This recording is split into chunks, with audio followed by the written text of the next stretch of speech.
ரிஷப ராசி நபர்களுக்கு இந்த வாரத்துக்கு உண்டான வாராசி பலன். ரிஷப ராசி நபர்களை பொறுத்தவரை கிட்டத்தட்ட ராசிநாதன் சுக்கிரன் ஒரு 12ஆம் இடத்தை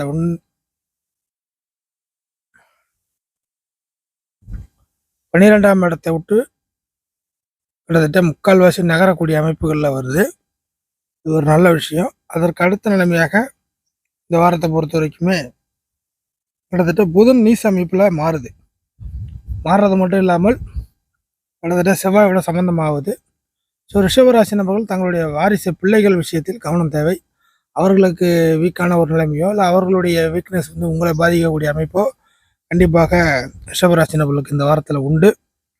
அதுக்கு அடுத்த நிலைமையாக குடும்பாதிபதியான புதனும் 5ஆம் அதிபதியான புதனும் ஒரே கிரகமாகி 11ஆம் இடத்தில் நீச அமைப்பு.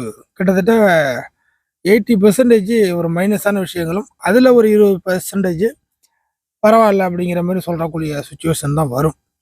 அதாவது தலைக்கு வந்தது தலைப்பாகையோட போயிடுச்சு அப்படிங்கிற மாதிரியான ஒரு சுச்சுவேஷன் எல்லா விஷயத்திலும் நீடிக்கும்.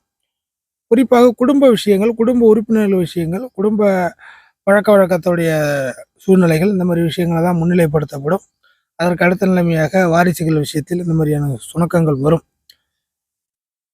அதுக்கு அடுத்த நிலைமையாக பார்க்கும் பொழுது நிச்சயமாக சூரியன் இந்த வாரத்துடைய கடைசி அமைப்புகளில் உச்ச லெவலுக்கு வந்துடும்.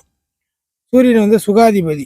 ஸோ உச்ச லெவலுக்கு வரக்கூடிய சூரியன் ஏதேனும் ஒரு விதத்தில் ஒரு உச்ச பலனை செய்ய வேண்டும். 12ஆம் இடத்துடன் சம்மந்தப்படக்கூடிய அமைப்புகளில் தான்.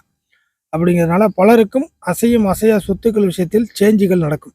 ஸோ ரிஷபராசி நபர்கள் இந்த காலகட்டத்தில் சில மாற்றங்களை நீங்கள் செய்கிற மாதிரியும் அல்லது விரும்பியும் விரும்பாமலோ ஏற்றுக்கிற மாதிரியான சுச்சுவேஷனில் இந்த சூரியன் கொண்டாந்து விடும். இன்னும் சொல்லப்போனால் கௌரவ அமைப்புக்காக சில விஷயத்த ஏற்றுக்கிற மாதிரி வரும். ஒரு சில நபர்களுக்கு இழப்புகளாக இருக்கலாம். ஒரு சில நபர்களுக்கு இழந்துட்டு வேறு ஒரு வடிவில் அதை வாங்குறதா இருக்கலாம். இப்படிங்கிற மாதிரியான சுச்சுவேஷன் அசையும் அசையா சொத்துக்கள் விஷயத்தில் வரும். குறிப்பாக அசையும் சொத்துக்களில் இந்த மாதிரியான பலன்களை எதிர்பார்க்கலாம் ரிஷபராசி நபர்களை பொறுத்தவரை.